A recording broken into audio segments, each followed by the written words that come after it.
So this week I wanted to share a little bit about my own spiritual path and journey, and recognizing that I've been where you're sitting right now, where growing up you look at a priest and you put him on a pedestal. I remember a specific moment walking in the parking lot in my home parish and seeing the priest, and it just going across my mind, wow, man, if I was a priest, I would go straight to heaven, because Monsignor Brady, he's going straight to heaven. He's the holiest of priests. And then you start to get to know priests growing up, and they say, I'm a sinner just like you. It's like, okay, Father, yeah, you're a sinner.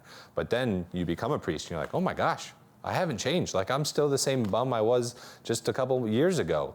And when you're praying and when you're going through a journey, there's times when it gets hard. There's times when it's difficult. And there's times where it's not all just emotive, if you will. So what do we do in these moments? What do we do when all of a sudden prayer maybe doesn't become easy, or we've been at it a little while and all of a sudden it gets stale?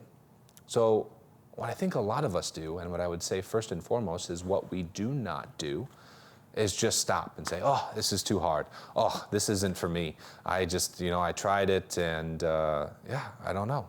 But it's like a muscle. It's like a muscle, and anything, like whether it's school or an athletic, once things get tough, you can't be a quitter. You can't give up. And in a lot of the ways in the spiritual life, grace builds on nature. So the most important thing every single day, brothers and sisters, is to keep it up, to persevere. Here are two things that can help you do that. First and foremost is just remind yourself, we do know that our prayers are efficacious, that there's some merit there. When we pray, we're building up our brothers and sisters. We're building up the community of Christ. And obviously, most importantly, it's that conversation with God. And even though it's like, God, are you there? Are you listening? Just tell yourself, like, hey, this is a beautiful thing. And the second thing, something when we're in these dry moments, maybe when you're in the desert or in desolation, one sort of small consolation during that is to go back and to think, okay, where have I seen the Lord work in my life? Maybe it's through a time of prayer. Maybe it's through an experience with someone that He put in your life, or that's something that you've got to pray about with God. And go back and in your mind relive that consolation, or that time when you really felt that God was present, and allow that consolation or gift that the Lord has given you in the past to get through that dryness. Because what does the Lord do in these moments? We have free will, but every once in a while the Lord, as He's constantly inviting us deeper into His heart, He says, okay, you have decreased a little bit to allow me to increase. Are you doing this because you love me, or are you doing this because you like the way it makes you feel to be a good person and a Christian? So sometimes the Lord, who never leaves us, He doesn't leave us, His presence is still with us, but maybe those feelings go away for a short time. And it's in that moment where we have to make that decision.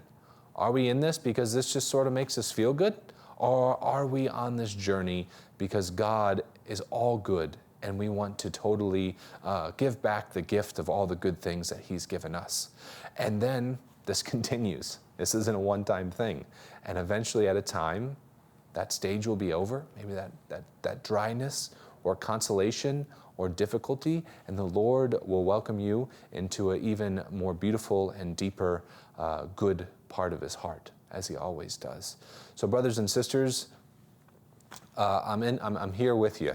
If you have those moments when it's hard to pray, or you just would rather eat cookies or watch a TV show or do anything else but sit out and get your rosary beads out, I've been there too. But that doesn't mean I'm going to give up.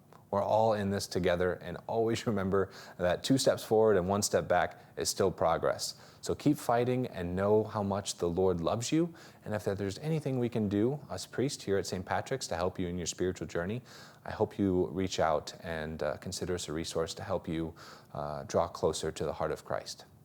God bless you.